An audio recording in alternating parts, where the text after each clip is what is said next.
اللهم صل على محمد وآل محمد. بسم اللہ الرحمن الرحیم. الحمد للہ وکفا والسلام علی عبادہ الذین اصطفیٰ. اما بعد فقد قال اللہ سبحانہ وتعالی فی محکم کتابہ المبین. بسم اللہ الرحمن الرحیم.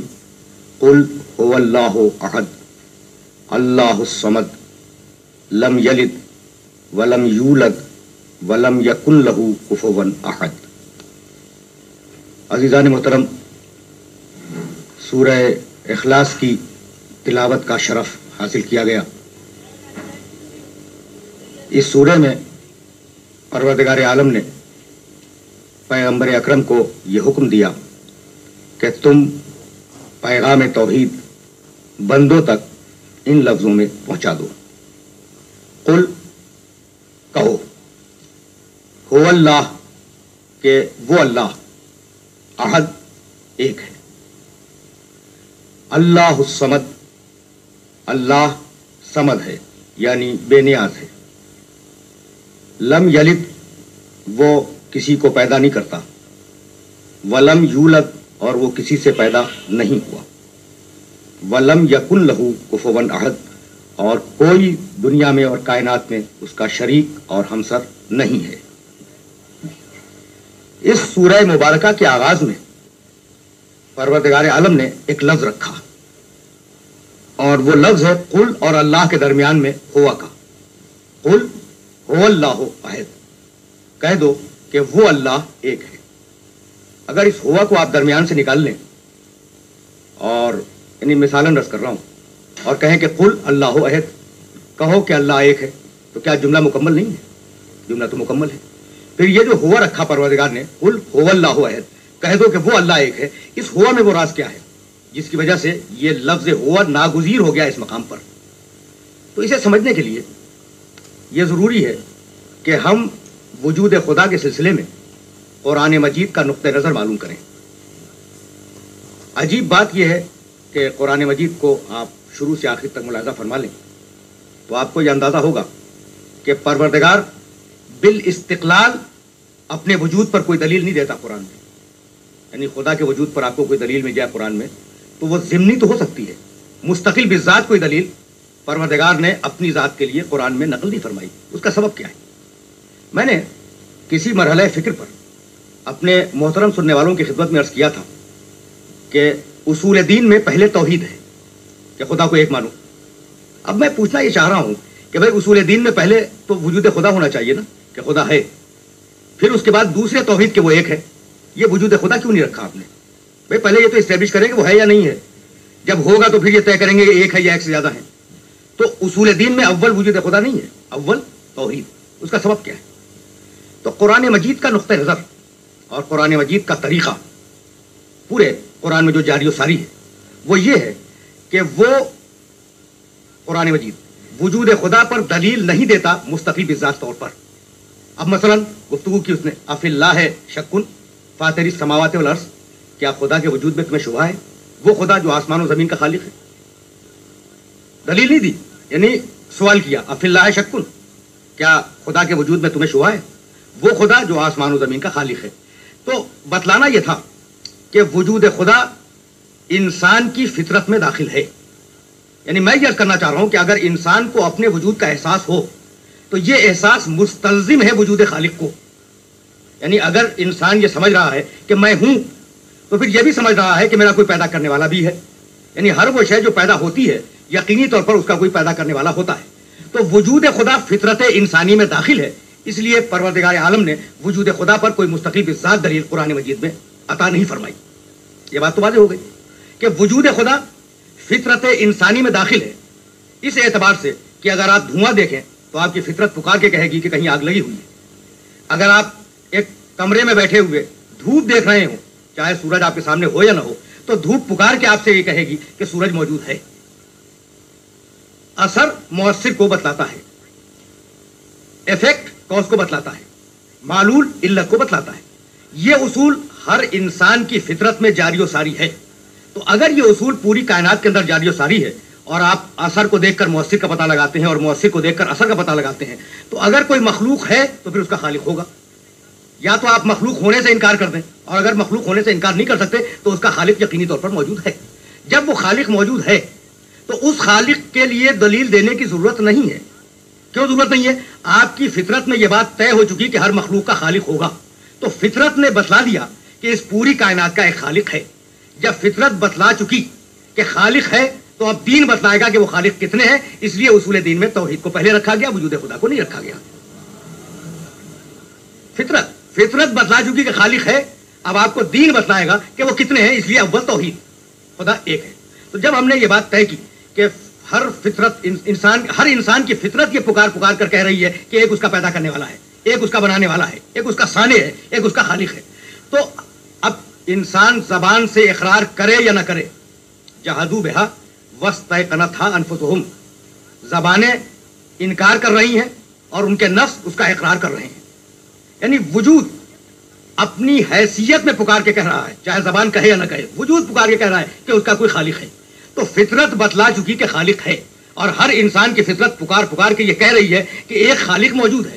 تو اسی خالق کی طرف اشارہ کیا کہ قل هو اللہ احد، وہ جسے فطرت پکار کے کہہ رہی ہے وہ اللہ فقط اور فقط ایک ہے، ایک سے زیادہ نہیں ہے.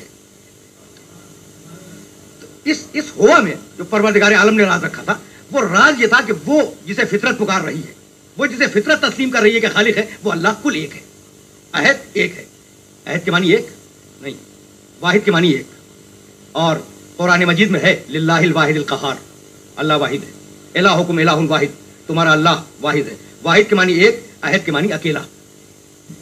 اب ان دونوں میں فرق کیا ہے؟ ان دونوں میں فرق تو ہوگا. دیکھیے، ارسطو سے کسی نے واحد کی تعریف پوچھی، یعنی ایک کی ڈیفینیشن. اس نے کہا الواحد نصف الاثنین، ایک دو کے آدھے کو کہتے ہیں. تو کہا کہ دو کی تعریف کیا ہے؟ اس نے کہا ایک کے دگنے کو کہتے ہیں. تو اب میں بتانا ہی چاہ رہا تھا کہ واحد وہ جو اثنین کا آدھا ہو، دو کا آدھا ہو. یعنی ایک وہ ہے جو آدھا بھی ہو سکتا ہے اور ایک وہ ہے جو دو بھی ہو سکتا ہے.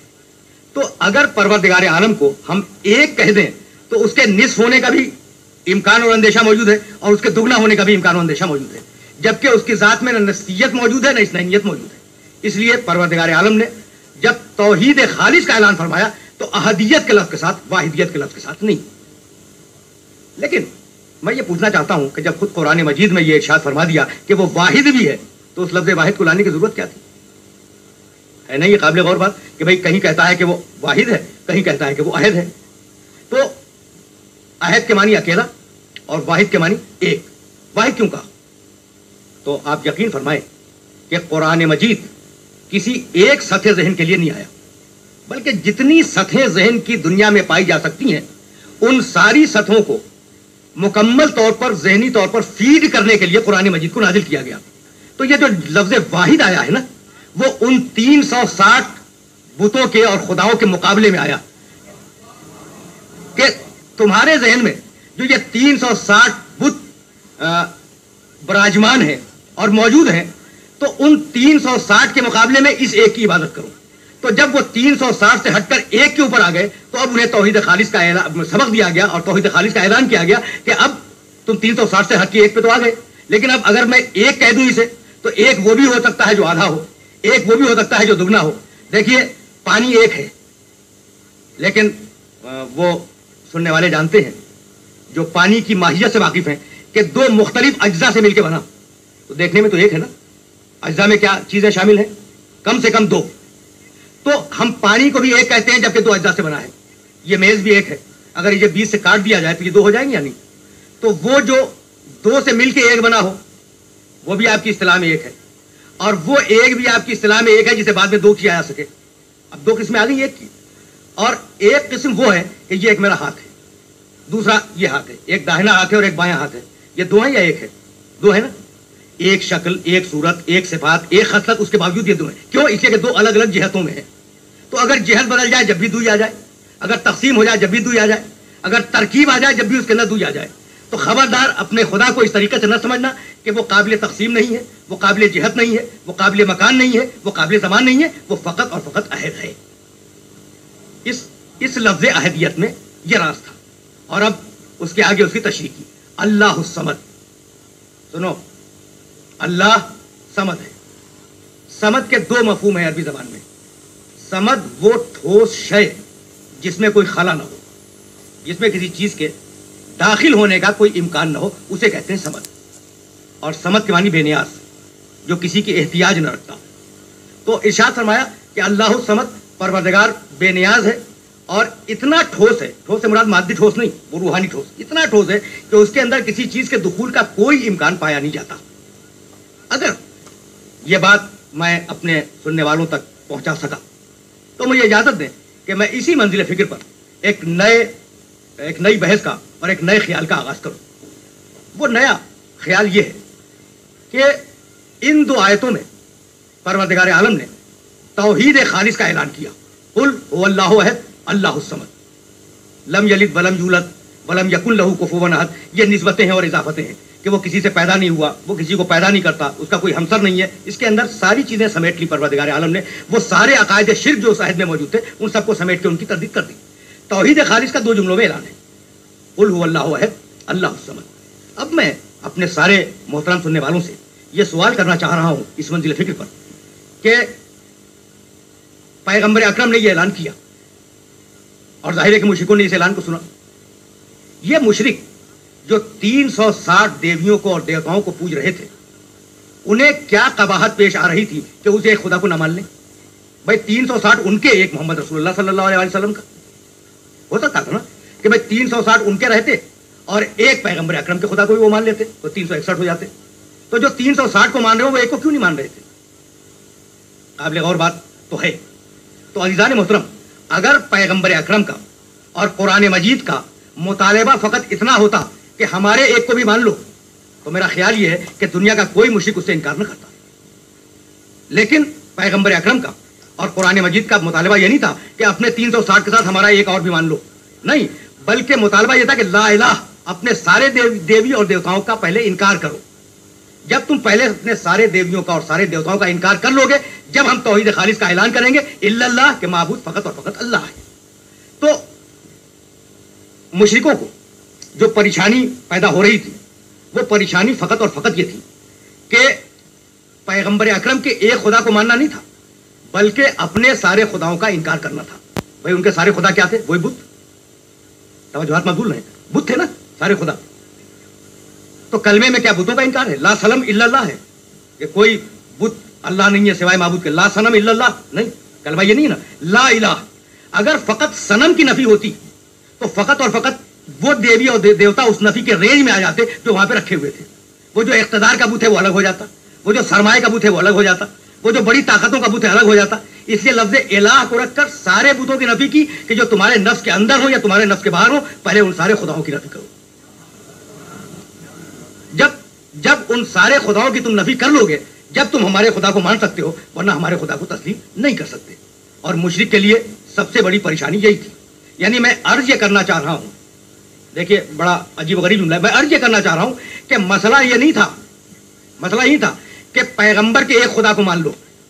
مسئلہ یہ تھا کہ خدا کو ایک مان لو. یعنی جتنا فرق ان دونوں لفظوں میں ہوگا اتنا ہی فرق پیغمبر اکرم کی توحید میں اور ان کے عقیدہ شرک میں ہوگا. یعنی ایک خدا کو ماننا نہیں تھا بلکہ خدا کو ایک ماننا تھا. تو اس خدا کے ایک ماننے کی وجہ سے انہوں نے کہا کہ ہم اپنے نہ دیویوں کا انکار کریں گے نہ دیوتاؤں کا انکار کریں گے, بلکہ ہم اپنے عقیدہ شرک پر قائم رہیں گے. تو سارا جو جھگڑا تھا, ساری جو نزاع تھی, وہ لا الہ پر تھی, الا اللہ پہ نہیں تھی. لیکن جو بات میں آج کی حد تک آپ کی خدمت میں پیش کرنا چاہ رہا ہوں وہ بات فقط اور فقط اتنی ہے کہ سارا جھگڑا, ساری نزاع اور سارا تصادم الا اللہ پہ نہیں ہے. بھائی اگر ایک خدا ہے تو چلو 360 ان کے اور ایک ان کا مل کے بات ہو سکتی, تو الا اللہ پہ جھگڑا نہیں ہے, سارا جھگڑا لا الہ پر ہے. پیغمبر نے کوڑا برداشت کیا لا الہ کی خاطر, پیغمبر کی راہ میں کانٹے بچھائے گئے, برداشت کرتے رہے لا الہ کی خاطر. پیغمبر نے اپنے رشتہ داروں کی لاشیں جنگ احد کے میدان میں دیکھی لا الہ کی خاطر. ابھی الا اللہ پہ گفتگو نہیں ہے. تو یہ جو سارا نظام نبوت ہے وہ مکے میں لا الہ الا اللہ کو اسٹیبلش کر رہا تھا. اور جب مکی زندگی میں لا الہ اسٹیبلش ہو گیا تو پھر اب مدنی زندگی میں نماز آئی, روزہ آیا, حج آیا, عبادتیں آئیں اور الا اللہ کو اسٹیبلش کیا گیا. کہ اس معبود کی عبادت کرنی ہے. تو توحید کے دو جز ہیں. پہلے سارے خداؤں کا انکار کرو اور پھر اس خدائے برحق کا اقرار کرو جو مستحق ہے عبادت کا. اگر یہ بات میں واضح کر سکا تو مجھے اجازت دیں کہ خواجہ اجمیر رحمۃ اللہ علیہ نے جو اپنی ربائی میں ایک مصرع کہا کہ حقہ کے بنائے لا الہ است حسین، تو یہ جو مصرع کہا تو ایسا نہیں ہے کہ وہ ضرورت شعر کی وجہ سے پورا کلمہ نظم نہیں فرما رہے تھے.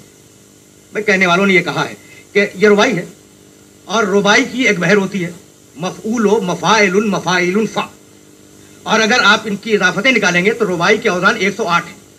تو لوگوں نے کہا کہ چونکہ پورا کلمہ نظم نہیں ہو رہا تھا اس بحر میں اور ربائی کی دوسری بحروں میں اور دوسرے اوزان میں، اس لیے خواجہ اجمیر رحمۃ اللہ علیہ نے اس کلمے کے آدھے جز کو نظم فرمایا حقہ کے بنائے لا الہ ہست حسین. ڈاکٹر اقبال رحمۃ اللہ علیہ نے بھی شاعر مشیر، انہوں نے بھی ایک مقام پر فرمایا کہ پس بنائے لا الہ گردیداست. حسین ابن علی لا الہ الا اللہ کی بنیاد بن گئے. تو لا الہ الا اللہ پورا نظم نہیں کیا، لا الہ کی بنیاد بن گئے. تو مجھے کہنا یہی تھا کہ حسین ابن علی نے جس عہد میں خروج فرمایا اور حسین ابن علی نے جس عہد میں قیام فرمایا اس عہد میں الا اللہ خطرے میں نہیں تھا، مسجدوں میں اذانیں ہو رہی تھی.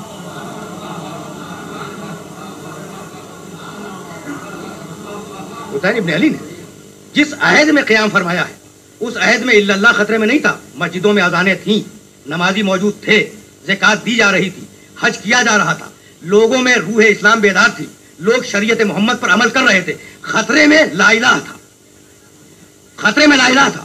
ایک ایسا شخص اور ایک ایسی ذات جو سارے خدایان باطل کی نمائندہ بن کے آ گئی ہو، تو اب ضرورت تھی اس کے مقابلے پر ایک ایسا شخص اٹھے جو سارے ہادیان برحق کا نمائندہ ہو اور تیشہ لا الہ کی ضرب سے اس بت باطل کو توڑ دے. یہی سبب ہے کہ اب میں کس طریقے سے اس مفہوم کو آپ کی خدمت میں پیش کروں یہ سوچ رہا ہوں. یہی سبب ہے، اگر آپ توجہ فرمائیں گے تو آپ کو اندازہ ہوگا کہ پروردگار عالم کو معلوم کرنے کے اور جاننے کے دو ہی ذریعے. ایک ذریعہ یہ ہے کہ اثر دیکھ کے مؤثر کا پتہ چلاؤ، اثر دیکھ کے مؤثر کا پتہ چلاؤ. میں نے ابھی مثال دی کہ دھوئیں کو دیکھو آگ پہچان لو، دھوپ کو دیکھو سورج کو پہچان لو. اور ایک طریقہ یہ کہ براہ راست آگ کو دیکھ لو تو اب دھواں بیچ سے نکل جائے گا نا، اور براہ راست سورج کو دیکھ لو تو دھوپ درمیان سے نکل جائے گی. تو دو درجات ہیں سطح ذہن انسانی کے. ایک سطح کے وہ لوگ ہیں جو کائنات کے آثار کو دیکھ کر اس کے خالق اور اس کے مؤثر کو معلوم کرتے ہیں، اور دوسری سطح کے وہ لوگ ہیں جو اس کائنات سے ہٹ کر براہ راست اس کے جلوے کے مشاہدے کو اور اس کے وجود کے مشاہدے کو اپنا مطمئن نظر بنا لیتے ہیں. یہ بات اس وقت تک ثابت نہیں ہوگی جب تک کہ میں آپ کے سامنے مثال نہ پیش کروں. دیکھیے قرآن نے کہا کہ ہم نے اس کائنات میں نشانیاں رکھی ہیں. ان فی ذلک لآیۃ لقوم یعقلون، ان فی ذلک لآیات لقوم یؤمنون، ان فی ذلک لآیۃ لقوم یذکرون. یہ پوری جو کائنات ہے نا، سمجھنے والوں کے لیے، سننے والوں کے لیے، دیکھنے والوں کے لیے، صاحبان ذکر کے لیے، صاحبان عقل کے لیے اور صاحبان تدبر کے لیے، یہ کائنات نشانی ہے اللہ کی کہ کائنات کو دیکھو اللہ کو پہچانو. بھئی یہی ہے نا، کائنات کو دیکھو اللہ کو پہچانو. یہ چمکتا ہوا سورج، یہ روشن چاند، یہ بہتا ہوا دریا، یہ اگتے ہوئے پودے، یہ روز و شب کی آمد و رفت، یہ سمندروں کی کب پھینکتی ہوئی موجیں، انہیں دیکھو کہ یہ حرکت کس طریقے سے قائم ہے اور اس مؤثر کو پہچانو.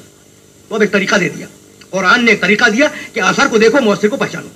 تو سورج دیکھا ہم نے خدا کو پہچانا، چاند دیکھا ہم نے خدا کو پہچانا، زمین دیکھی ہم نے خدا کو پہچانا. یعنی قرآن نے طریقہ یہ بتلایا ہے. تو کائنات کو دیکھو خدا کو پہچانو، لیکن وہ مخلوق اول جسے اللہ نے کائنات سے پہلے پیدا کیا ہو، بھئی وہ کیا دیکھ کے پہچانے؟ وہ مخلوق اول سرکار دو عالم حضرت پیغمبر اکرم صلی اللہ علیہ وآلہ وسلم، وہ تو کائنات میں اول مخلوق ہے نا. نہ سورج ہے، نہ چاند ہے، نہ شجر ہے، نہ حجر ہے، نہ فرشتے ہیں، نہ آسمان ہے، نہ زمین ہے، نہ عرش ہے، نہ کرسی ہے. تو اب پیغمبر اکرم کس چیز کو دیکھ کے خدا کو پہچانے؟ تو اب ایک ہی صورت ہے اس سوال کی کہ پیغمبر اکرم نے براہ راست جلوہ رب دیکھا اور خدا کو پہچانا. تو کائنات کی واحد ذات ہے پیغمبر اکرم کی جس نے براہ راست جلوہ الہی کو دیکھا اور جلوہ الہی کو دیکھنے کے بعد اسے پہچانا. تو اب پیغمبر اکرم انتہائی قرب میں ہے خدا کے، اس لیے انتہائی معرفت رکھتے ہیں خدا کی. اب اگر کوئی شخص انتہائی قرب میں آ جائے پیغمبر اکرم کے تو وہ اسی انتہائی معرفت کے اوپر ہوگا. اسی دن کے لیے تو کہا تھا نا کہ حسین منی وانا من ہو، میں حسین سے ہوں، حسین مجھ سے ہے. یہ اتنا قریب ہے کہ جو مقام معرفت میرا ہے میری اتباع میں، میری پیروی میں، وہی مقام معرفت اس کا ہے. یہی سبب ہے کہ حسین ابن علی نے مقام عرفات پر کھڑے ہونے کے بعد جو دعا فرمائی ہے، طویل ترین دعا ہے دعاؤں کی تاریخ کی، اس میں ایک جملہ رکھ دیا، الہی ترددی فی الآثار یوجب بعد المزار. پروردگار میں جان رہا ہوں کہ اگر کوئی شخص اس دنیا کے آثار میں الجھ کے رہ جائے تو تجھ تک پہنچنے میں اسے دیر ہو جائے گی. بھائی آثار کے ذریعے جانے والا پروردگار عالم تک دیر میں پہنچے گا، اور جو آثار سے ہٹ کے براہ راست جانا چاہے اسے جلدی ہو جائے گی پہنچنے میں. اس کے بعد ارشاد فرمایا کہ متا غبت حتی تحتاج الی الدلیل یدل علیک. پروردگار تو غائب کب ہے؟ تو غائب کب ہے کہ میں تیرے لیے دلیل ڈھونڈ کے لاؤں تجھ تک پہنچنے کے لیے؟ پروردگار تو غائب کب ہے کہ میں تجھ تک دلیل ڈھونڈوں پہنچنے کے لیے؟ نہیں پروردگار. اس کے بعد ارشاد فرمایا یکون لغیرک من الظہور ما لیس لک. کیا تیرے غیر کے پاس یعنی ما سوی اللہ کے پاس ایسا ظہور ہے جو تیرے پاس نہیں ہے؟ نہیں پروردگار، دنیا کا طریقہ ہے کہ وہ کائنات سے تجھ تک پہنچتی ہے، اور میرا طریقہ یہ کہ میں تجھ سے کائنات کی طرف آ رہا ہوں. اور اس کے بعد ارشاد فرمایا عمیت عین لا تراک. پروردگار وہ آنکھیں اندھی ہیں جو تجھے نہیں دیکھتی. تو بتلا دیا کہ اگر مقام قرب محمد میں کوئی شخص چلا جائے تو اس کے لیے وسیلوں کی ضرورت نہیں ہے، اس کے لیے واسطوں کی ضرورت نہیں ہے، اس کے لیے آثار کی ضرورت نہیں ہے، اس کے لیے دلائل و اسباب کی ضرورت نہیں ہے. وہ اگر مقام قرب محمد میں ہے تو وہ مقام قرب الہی کے اندر ہے. وآخر دعوانا ان الحمد للہ رب العالمین.